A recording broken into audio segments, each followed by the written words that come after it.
欢迎回到我的频道，我是宏志。为什么我突然消失了一阵子，然后都没有更新我的影片？我跑去当兵了。地点呢是在这个嘉义的中坑。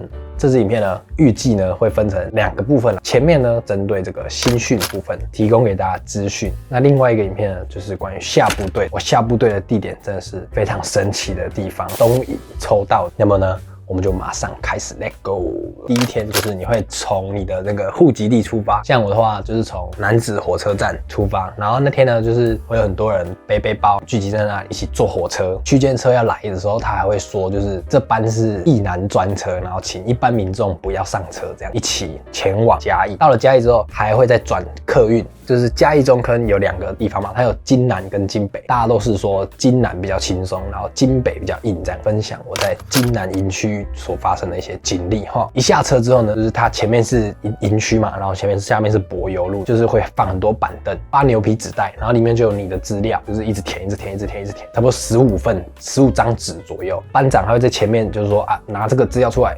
拿这个资料出来，然后写，这个流程会走很久，会走了2-3天，他才会完全把那个牛皮纸袋的资料慢慢的清空。写资料写到一半之后，就他会叫大家全部都旁边站好，照身高，或者180、175、170这样叫出来，就用身高去分班这样。我呢刚好被分到6班，就是那个位置刚好离班长很远，我可能在这里，他就会在台前嘛，反正就是很远的距离这样。不管是上课啊，要跟旁边人聊天，行军的时候，中间的过程其实都离班长有一段距离，那个位置就是你聊天也不会被发现，你偷懒也不会被发现，很爽。我们那个班呢，6班刚好是公差班，有预测班啊、军械班、器材班，什么班啊，要不就搬东西，然后要不就负责某一块打扫区域的公差班，就是什么都不用做，然后也不用打扫，不用干嘛，反正就很爽。长得高的人会有可能被分到班头，班头这个东西就是非常的不好。比如说要收东西啊，要点人数啊，所以如果你身高长得高的人，你可能就要做好心理准备，做了很多事，但是你也不会得到任何回报。前面差不多3-4天，就是一直在签资料、收资料。第3天开始，反正就是要听招募。那听招募这个东西呢，跟他聊天嘛，去莱尔富买东西吃。如果你没有去听招募，你就要留在原本的地方，坐在板凳上面。有时候无聊就会叫大家起来原地踏步，然后练习一下军歌、背军歌之类的。如果有招募呢，就是能去就去，就是他就会有的比较好的会这样问，就是他知道你不会签，但是他可以让你来这里休息。那我去听招募，没有学到那些东西怎么办？那其实根本没差。我们把它分成3个阶段，第一个就是前几天、中间几天，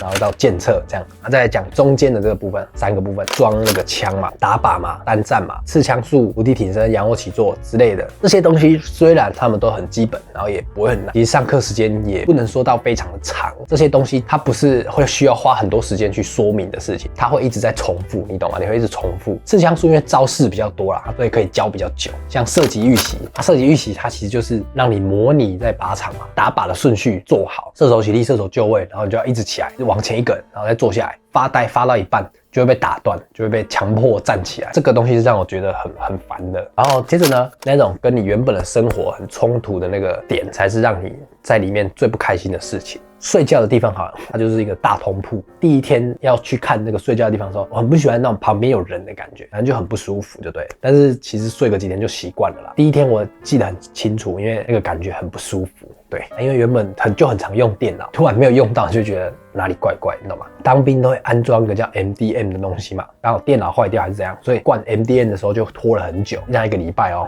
可能就用几次手机而已，放手机的时间也都很不固定，没有很舒服。你那个椅子很不好坐，而且它会叫你不能把那个椅背弄起来，你就只能直接坐在上面，然后坐久了腰就会很酸。印象很深刻就是那个椅子很不好坐。我们那时候进去刚好是冬天，你要上课什么基本上就是都在室外，然后有时候还会下雨什么的，就会变成是你坐在外面，然后吹风，而且超级冷。穿运动服装的时候，你就不能戴帽子，不能戴帽子的时候又没头发，所以就会很冷，冷到不行。新训的时候疯狂咳嗽，咳到会流血，就是那个痰里面还会有血丝。我们好像有去打靶2次还是3次，有点忘记了。远的靶场走过去可能就要30还是40分钟。其实打靶的时候反而是比较轻松的，因为比起原本坐着板凳在那边上课，我还宁愿就是离开这个地方，然后出去至少可以看看高速公路的车子开过去，想象自己很自由的感觉。那个打靶的地方上面是一个钢棚，有点像大喇叭回音的感觉，然后就砰，然后就砰，然后就超大声。在那个靶场旁边有一个沙地的，那个沙地的地方打的声音就没有那么大声。还有一个是我原本也不知道的事情，就是餐车这个东西，下课10分钟、20分钟，或者你吃完饭之类的，停一台车子卖一些汉堡啊、蛋饼啊、饮料之类的东西。因为你在里面也没什么地方可以去消费啦，所以看到那个基本上就是一种没有办法控制的消费行为，算是一种释放。就最后要讲检测嘛，到了检测那一周，基本上就是宣告新训的结束嘛，按照天数去安排那些考试项目嘛，有比如说仰卧起坐、伏地挺身、跑3000公尺，我们没有打靶，不知道为什么，反正就是打靶取消，安站考学科这样子。反正他们一开始会发很多纸给你，军歌学科的题目、饮水小卡，那个学科就是会有甲乙丙丁戊5种考卷，然后无聊的时候可以背一下，因为那个其实不难，让自己的头脑动一下。单站报告词那个就很长，然后很复杂，很无聊，所以那个就不用背。就是反正班长会跟你说那个要背，我建议你可以不用背。他只会脸涂黑，然后大部分就是坐在旁边，就运气比较不好的那几个班就会被抽到上去跑。我们刚好就是运气不好的那一班，所以我其实有跑过单站。跑单站就是他会全副武装嘛，后面会插一个圆锹，脸会涂黑，放很多烟雾，很多颜色哦，什么紫色、粉红色、黄色什么那种机关枪，就是很大声的开枪声音。因为刚好还是有疫情跟 A 流，就很多人就因为这样就没有来。只要你确诊，就1个礼拜不用来，开开心心待在家里。刚好我们班1个都没有少，所以我们就有实力去跑。因为单站它其实衣服会很脏，其他训练都不会弄脏你的身体。单站的话，它真的就是全部的沙子的场地，所以身体就是说一直在上面撸，一直撸，爬过那个铁丝网嘛，有正常铁丝网，就是很低。然后很刺的那种铁丝网，有的就是会低，但是它上面的铁丝网都断光了，就会往那个轻松的地方去走。有人在那边就是看管，你知道，一趴到那个轻松的路前面，他就会说你起来去旁边，你就要再去正常的地方再去爬一次这样。因为刚好说到衣服会弄脏这件事，就来讲一下洗衣服啊。进去的话，他会付一笔钱，因为你每天都可以洗衣服，它会有一个扣，还有一个洗衣网，然后你每天都把它丢进去一个篮子里面，他们就会晚上洗，早上、中午还下午就会拿到。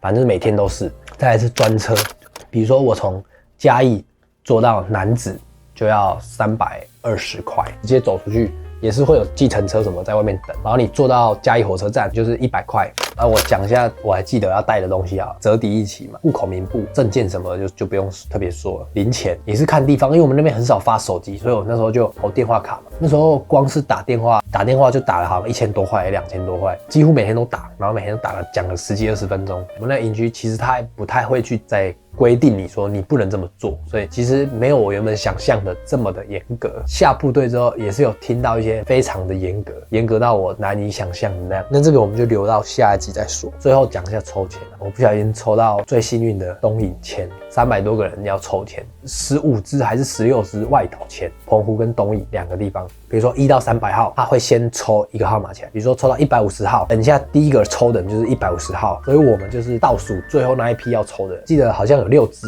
东引，在抽到这个签之前，我也不知道有东引这个地方，反正就是它属于台湾的一个小岛。不管怎样，我原本完全不觉得自己会抽到东引，因为我觉得这太扯。你抽签就要说手中无签，在此抽签嘛，对不对？然后12号，我记得很清楚。